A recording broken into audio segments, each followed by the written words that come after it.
Hi friend, आज हम कक्षा 10वीं का हिंदी गोधली भाग 2 का दूसरा पार्ट लेकर आए हैं। इसका पहला पार्ट नहीं देखेंगे और कभी पार्ट वाला वीडियो नहीं देखेंगे तो जाकर देख लीजिएगा, डिस्क्रिप्शन में लिंक मिल जाएगा। आपके लिए बहुत ज़्यादा इंपॉर्टेंट है। आपको हम साथ में साथ एक्सप्लेनेशन भी बताते जा रहे हैं लाइन बाय लाइन का, और अर्थ भी समझाते जा रहे हैं। यानी एक समय में 2 काम होते जा रहा है।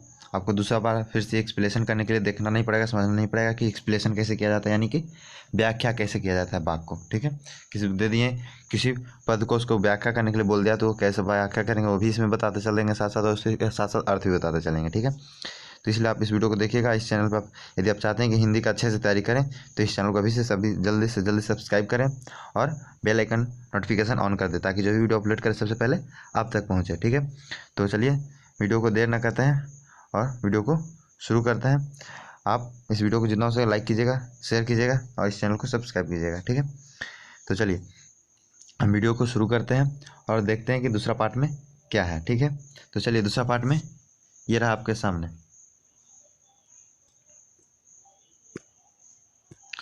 तो अब देखिए इसमें है कि बोल रहे हैं कि जो नर दुख में दुख नहीं माने, ये इसी में पढ़ना है। ठीक है, दूसरा पार्ट में ये क्या है, जो नर दुख में दुख नहीं माने, ये पढ़ना है। ठीक है, तो अब देखिए इसमें हम आपको पहले ये पूरा पढ़ जाएंगे, पूरा ये जो दिया हुआ पद सब हम पढ़ेंगे। उसके बाद हम क्या करेंगे, उसके बाद हम आपको चलेंगे लेकर समझाने के लिए एक्सप्लेनेशन के साथ। ठीक है, तो चलिए पहले हम इसको पूरा पढ़ लेते हैं। ठीक है, तो देखिए क्या बोल रहे हैं, जो नर दुख में दुख नहीं माने, सुख स्नेह अरु भय नहीं जाके, कंचन माटी जाने, नाही निंदा नाही स्तुति जाके, लोभ मोह अभिमाना, हर्ष शोक ते रहे नियारो, नाही मान अपमाना, आस मानसा सकल त्यागी, कै जग ते रहे निराशा, काम क्रोध जेहि पर से, नाहिन तेहि घट ब्रह्म निवासा, गुरु कृपा जेहि नर पे, किन्हीं तिन्हा यह जुगति पिछानी, नानक लीन भयो गोविंद सो, जो पानी संग पानी।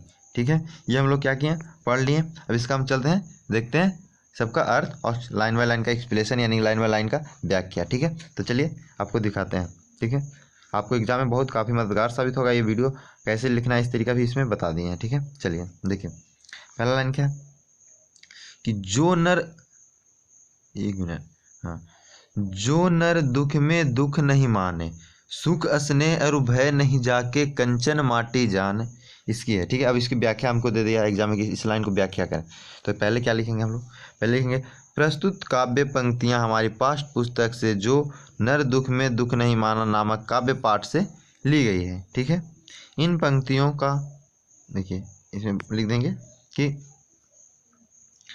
इन पंक्तियों का प्रसंग मानव जीवन के आए दुख से है। ठीक है, इतना लिख दें। अब लेकिन आपको ये अर्थ इसका बताना है, अब क्या लिखना है इसमें, जो कवि क्या कहते हैं ये लिखना है। तो इसमें इसका मतलब क्या हुआ, जो क्या कहने का अर्थ इसका जो देखिए समझिए। कवि कहते हैं कि वही मनुष्य सही मनुष्य है जो अपने जीवन में आए दुख से नहीं घबराए, वही मनुष्य सही मनुष्य है जो अपने जीवन में आए दुख से नहीं घबराए, उसे दुख नहीं माने बल्कि धैर्य के साथ उसका सम्मान करे, वही मनुष्य सच्चा मानव है जो निर्लिप्त भाव से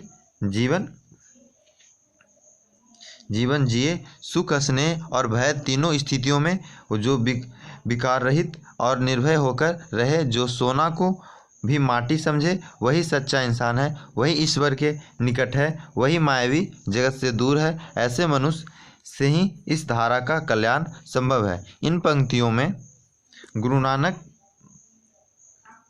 नानक ने भौतिक दुनिया की मोह माया से मुक्त होकर जीने वाले नर की प्रशंसा की है। ठीक है, यही इस पंक्ति में बताया गया है। ठीक है, अब देखिए नेक्स्ट पंक्ति में क्या है, जो नेक्स्ट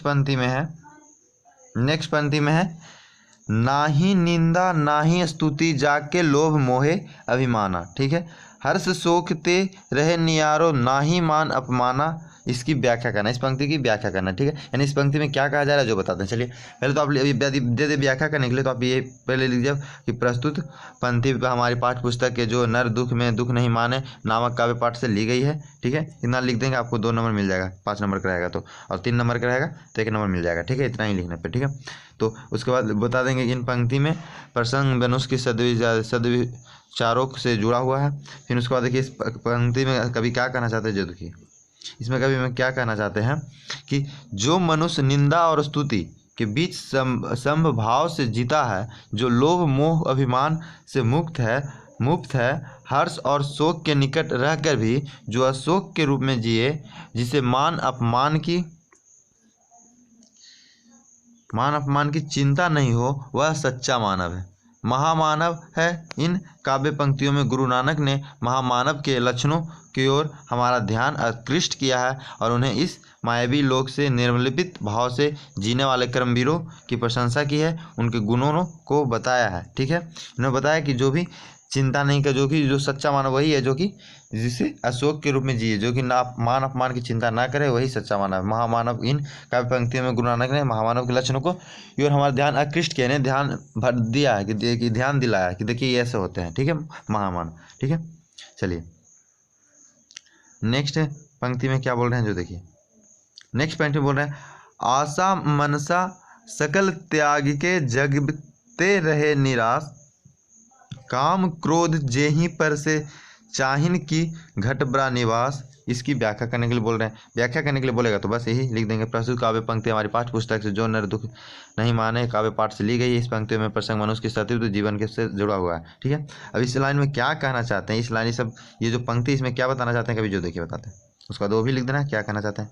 चलिए देखिए इसका भी इसमें कहना कवि का चाहते हैं कि वही मनुष्य महामानव है जो मानसिक विकारों से दूर रहे, जिसने आकांक्षाओं पर विजय प्राप्त कर लिया हो, जिसने सन्मार्ग ग्रहण करके लिया है, इस जग में जिसे कोई मोह माया नहीं है, जो आशा और निराशा के बीच महाप्रज्ञ के रूप में जिए, वही लोकोत्तर महामानव है।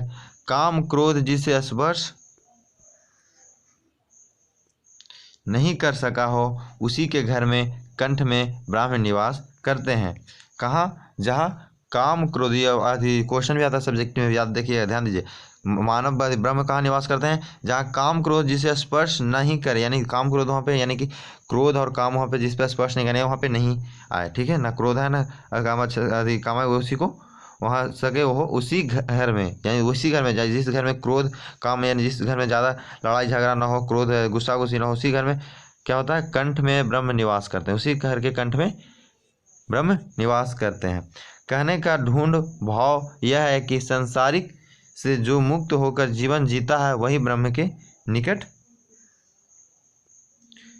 ईश्वर के निकट उसी का जीवन सार्थक है। ठीक है, जो ये सबसे मुक्त होकर जीवन जीता है। ठीक है, अब देखिए नेक्स्ट पंक्ति में क्या कर रहा है ये देखते हैं। नेक्स्ट पंक्ति और इस लास्ट पंक्ति है। ठीक है, तो देखिए इसमें क्या बोल रहे हैं, इसमें बोल रहे हैं, यरु कृपा जेती नर में कोही मिन्हा यह ती पिलानी, नानक लीन भयो गोविंद सो यों पानी सवानी। इसकी व्याख्या करने के लिए हमको दे दे तो क्या करेंगे, इसको व्याख्या करने के लिए दे देगा तो हम क्या लिखेंगे कि वैसे लिख देंगे, प्रस्तुत काव्य पंक्ति हमारी पाठ्य पुस्तक से जो नर दुख नहीं माने नामक पाठ्य पुस्तक से ली गई। इन पंक्तियों से प्रसंग के गुरु कृपा के महत्व से जुड़ा हुआ है। ठीक है, अब इस पंक्ति में क्या कवि बताना चाहते हैं ये लिख देंगे। ठीक है, देखिए क्या पंक्ति बताना चाहिए ये बता रहे हैं आपको, इस पंक्ति में क्या कवि कहना चाहते हैं।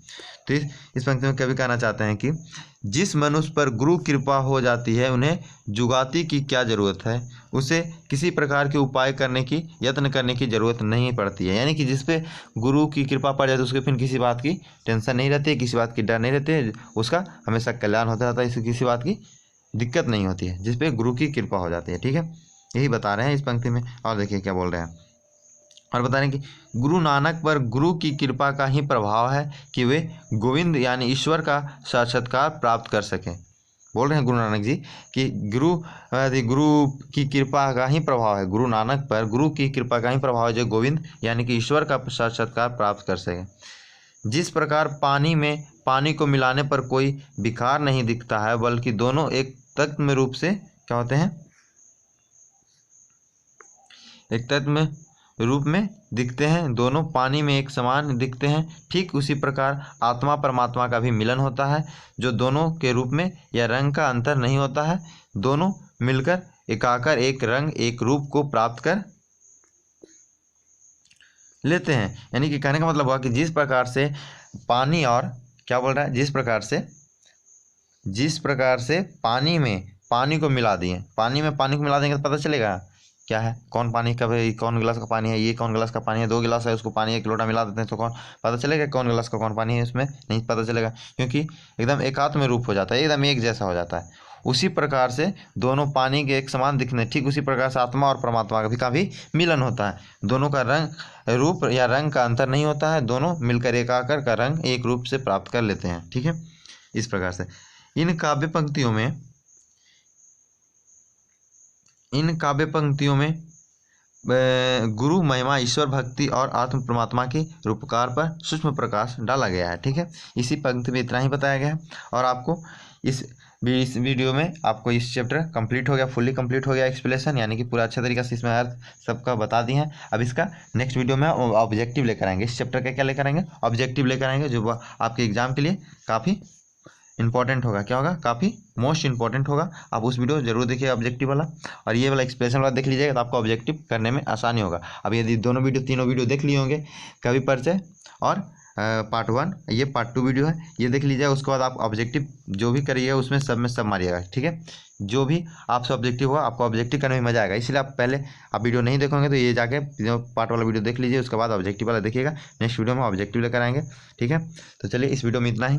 आप यदि मेरा व्हाट्सअप नंबर से नहीं जुड़े हैं तो हमारा व्हाट्सअप नंबर पर हाई कर दीजिए, कुछ दिन के बाद जोड़ देंगे, अभी थोड़ा सा उसमें कुछ प्रॉब्लम आ गया है जो पेंडिंग में। ठीक है, मेरा व्हाट्सअप नंबर है 62 018 84 735। ठीक है, ये मेरा व्हाट्सअप है, इस पर आप हाई कीजिएगा, आपको ये कुछ दिन के बाद जोड़ दिया जाएगा, क्योंकि अभी इसमें कुछ प्रॉब्लम चला है इसलिए पेंडिंग में है। ठीक है, चलिए, तो आपको इस वीडियो को देखने के लिए धन्यवाद। इस वीडियो को जितना हो सके शेयर कीजिएगा, लाइक कीजिएगा। आप यदि हिंदी का अच्छे से तैयारी करना चाहते हैं, मैथ का अच्छे से तैयारी करना चाहते हैं, और बिहार बोर्ड मैट्रिक 12th या दोनों में किसी भी का भी अच्छे से तैयारी करना चाहते हैं तो इस चैनल को सब्सक्राइब कर लें। यदि आप कंपटीशन में भी जाना चाहते हैं तो इस चैनल को सब्सक्राइब कर लें, क्योंकि कुछ दिन के बाद ये कंपटीशन का भी इस पर क्लास होने वाला है, इसलिए आप सब्सक्राइब करके रख लें।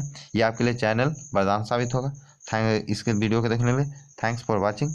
आप जितना से ज़्यादा शेयर कीजिए। Thanks for watching.